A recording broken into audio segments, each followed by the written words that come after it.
News కు స్వాగతం. ఆడపిల్లకు న్యాయం చేసే విషయంలో తగ్గేదే లేదంటున్న రాష్ట్ర అధ్యక్షులు బోయిన గోవిందరాజులు.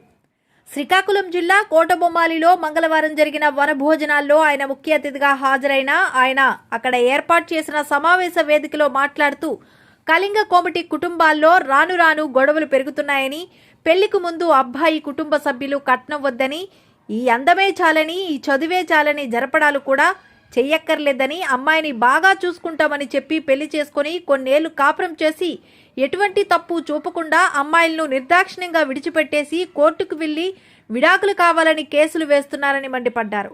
అమ్మాయి తప్పు లేకుండా కన్నవారింట్లో విడిచిపెట్టేస్తే ఊరుకునేది లేదని, ఆ అమ్మాయిని తిరిగి అత్తవారింట్లో కూర్చోబెడతామని, ఇది రాష్ట్ర సంఘం తీర్మానమని, ఈ విషయంలో తగ్గేదే లేదని హెచ్చరించారు.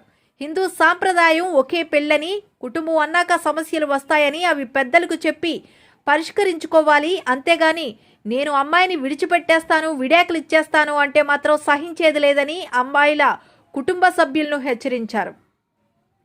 ముఖ్యంగా ఆడపిల్లల తల్లిదండ్రులు వ్యాపారస్తుడికి పిల్లనివ్వడం లేదని, ఉద్యోగం చేసే అబ్బాయికే ఇచ్చి వివాహం చేస్తున్నారని అంటున్నారని, ఉద్యోగం చేసే అబ్బాయి మన కళ్ళ ముందు ఉండడని, వ్యాపారస్తుడైతే మన కళ్ళ ముందే ఉంటాడని, ఉద్యోగస్తుడి కంటే వ్యాపారస్తుడు లక్షలు సంపాదిస్తున్నాడని, అమ్మాయి తల్లిదండ్రులు ఆలోచన మార్చుకొని వ్యాపారస్తులకు పిల్లను ఇచ్చి పెళ్లి చేయాలని కోరారు. ఒకప్పుడు ఉమ్మడి కుటుంబాలు ఉండేవని, సమస్య వస్తే ఆ కుటుంబం అంతా ఏకమై ఎదుర్కొనేవారని, ఇప్పుడు ఉమ్మడి కుటుంబాలు కనుమరుగైపోయాయని, దీనివల్ల కళింగ కోమటి కుటుంబాలు రోడ్డున పడుతున్నాయని అన్నారు. ఓబీసీ సాధిస్తే భావితరాలకు ఉపయోగపడుతుందని, కళింగ కోమటి జాతిలో ఒక ఐఏఎస్ లేడని, ఒక ఐపీఎస్ లేడని, 1962 తర్వాత నేటికి చట్టసభల్లో ఒక వ్యక్తి కూడా లేడని, రాజకీయ పార్టీలు గుర్తించడం లేదని, గత ప్రభుత్వం గుర్తించలేదని, ప్రస్తుత ప్రభుత్వం మనకు గుర్తించాలని, మన నాయకుల సహకారం ఉంది కనుక కళింగ కోమట్లను గుర్తిస్తారని నమ్ముతున్నారని అన్నారు. ఒకవేళ గుర్తించకపోతే ఆ మాటలు నా నోటితో చెప్పలేనని అన్నారు. ఖచ్చితంగా ఈ ప్రభుత్వం కళింగ కోమట్లని గుర్తించి చట్టసభల్లో అవకాశం కల్పించాలని, వెంటనే కళింగ కార్పొరేషన్ చైర్మన్ పదవి ఇవ్వాలని అన్నారు. ఓబీసీ కూడా ఇవ్వాలని, కళింగ కోమటి జాతి అంతా మీ వెనకే ఉంటుందని వేదిక ద్వారా నాయకులకు, ప్రభుత్వానికి కోరారు. గత 5 ఏళ్లు టీడీపీ అధికారంలో లేకపోయినా వైసీపీ నాయకులు ఎన్ని ఇబ్బందులు పెట్టినా తట్టుకొని టీడీపీని గెలిపించడానికి ఎన్నో త్యాగాలు చేశామని, రాష్ట్రంలో ప్రతి నియోజకవర్గంలో కళింగ కోమట్లకు తగిన పదవులు ఇవ్వవలసిందేనని అన్నారు. ప్రభుత్వ పాఠశాలలో చదువుతూ 100కి 100 మార్కులు సాధించిన విద్యార్థులకు 10,000 రూపాయలు చొప్పున ప్రతిభకు పురస్కారం పేరుతో అందిస్తామని, దాతలు ఆర్థిక సహాయం చేయాలని కోరారు. వెంటనే స్పందించిన రాష్ట్ర కళింగ కోమటి సంక్షేమ సేవా సంఘం విజయనగరం జిల్లా కోఆర్డినేటర్ సాయి రమేష్ ఒక విద్యార్థికి ఆర్థిక సహాయం చేస్తామని ప్రకటించారు. ఆయన్ను రాష్ట్ర సంఘం అధ్యక్షులు బోయిన గోవిందరాజులు అభినందించారు. ఈ కార్యక్రమంలో ఉత్తరాంధ్ర జిల్లాల నుంచి కళింగ కోమటి సంఘం అధ్యక్షులు, కార్యవర్గ సభ్యులు హాజరయ్యారు.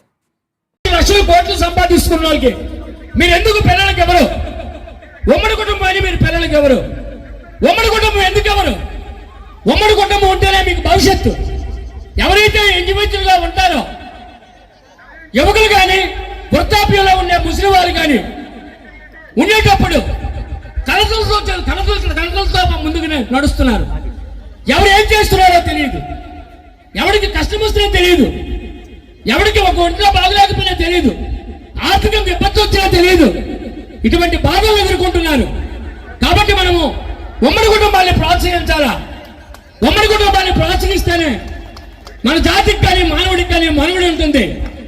ఎప్పుడైతే ఒక భార్య ఒక భర్త పనిచేస్తే, ఒక దగ్గర ఉంటే, వేరుగా ఉంటే, వీడికి ఉద్యోగాన్ని పోతుంది, ఆవిడకు ఉద్యోగాన్ని పోతుంది. అదే ఉమ్మడి కుటుంబంలో ఉంటే, వ్యాపారం చేసుకుంటే, దగ్గరలో ఎక్కడ ఉద్యోగం చేసుకుంటే ఒక దగ్గర ఉండే అవకాశం ఉంది. అక్కడ ఏం జరుగుతుంది? భార్యాభర్తలు అందరి మీద తప్పు పడడానికి లేదు. ఎక్కడ ఏమి జరుగుతుంది? స్వేచ్ఛా వాతావరణంలో బతుకుతున్నారు. కాబట్టి ఈ సభ ద్వారా మిమ్మల్ని కోరుతున్నాను, ఒక జాతి పెద్దగా మీరు ఉమ్మడి కుటుంబానికి అవకాశం ఇవ్వండి. ఉమ్మడి కుటుంబాలుగా ఉండండి కొంతకాలం. మీ పిల్లలకు పెళ్ళున్నాయి, మీ అందరూ పెద్దవాళ్ళైన వరకు మీరు ఉమ్మడి కుటుంబాల్లో భాగస్వామ్యం ఉండమని సభ ద్వారా కోరుతున్నాను. అంతేకాకుండా ఇంకొక విషయం చెప్తున్నాను. ఆడపిల్లతో మగవాడు దెబ్బలాడుకున్నప్పుడు ఎవడైనా విడాకులు తీసుకుంటామని మా దగ్గరికి వస్తే మట్టుగా మేము ఆడపిల్ల తరపునే ఉంటాం. ఆడపిల్లగా ఇంటికి తీసుకెళ్లి కూర్చుని పెడతాం. అది సంఘ తీర్మానం. నేను ఒక్కడనే కాదు, ఆడపిల్ల తప్పు చేసినా సరే ఆడపిల్లని ఆ ఇంట్లోకి వెళ్ళి తీసుకొని కూర్చుని పెడతాం. ఇదే మా నిర్ణయం ఈ సభ ద్వారా. అదే ఆడపిల్ల కానీ విడాకులు కావాలంటే నచ్చ చెబుతాం, కానీ కారణాలు చూపించకపోతే ఆడపిల్లకు కూడా విడాకులు రావని చెప్పి సందర్భంగా తెలియజేస్తున్నాం. ఎందుకంటే ఎక్కువగా కోరుతున్నది విడాకులు ఆడపిల్లలు. ఇది గ్రహించండి. ఇది గ్రహిస్తేనే జాతి బాగుంటుంది. అదొకటి మీరు చూసుకోండి. ఓబీసీ సాధిస్తే మనకెవరికి ఉపకారం కాదు, మన భావితరాల వారికి ఉపయోగం. మన జాతిలో ఒక ఐఏఎస్ లేడు, ఒక ఐపీఎస్ లేడు. 1962 తర్వాత నేటికి చట్టసభల్లో ఒక మనిషి లేడు. పార్టీలు గుర్తించుకుంటున్నాయి, గత ప్రభుత్వాలు గుర్తించలేదు. అంతకుముందు ప్రభుత్వంలో అడిగాము, ఈ ప్రభుత్వంలో గుర్తించాలా? గుర్తించడానికి మన నాయకుల సహకారం ఉంది. గుర్తిస్తారనుకుంటున్నాం. గుర్తించకపోతే మాటలు నోటంటు రావు. గుర్తించాలా? చట్టసభలో స్థానాలు కావాలి, ఈ జాతికి ఇవ్వాలి, కార్పొరేషన్ ఇవ్వాలి. నాకు ఇవ్వకపోయినా బాధ లేదు, నాకు జాతికి ఓబీసీ కావాలి. నాకు ఈ 3 పాయింట్లను నాయకులు గుర్తించి ముందుకు నడిపాలి. నడిపించి ఈ జాతి అంటే ఏమిటి? ఈ ఓట్లు ఒక్కటే కాదు, ఈ లక్షలాది మందికి చైతన్యపరిచినటువంటి జాతి. ఈ జాతి ఎటు నుంచి ఎటైనా చేయగలదు. గత అనుభవాలు ఉన్నాయి. కాబట్టి మా తెలుగుదేశం ప్రభుత్వం, మా నాయకులు మాకున్నారు, మాకు చేస్తారని ధైర్యం ఉంది.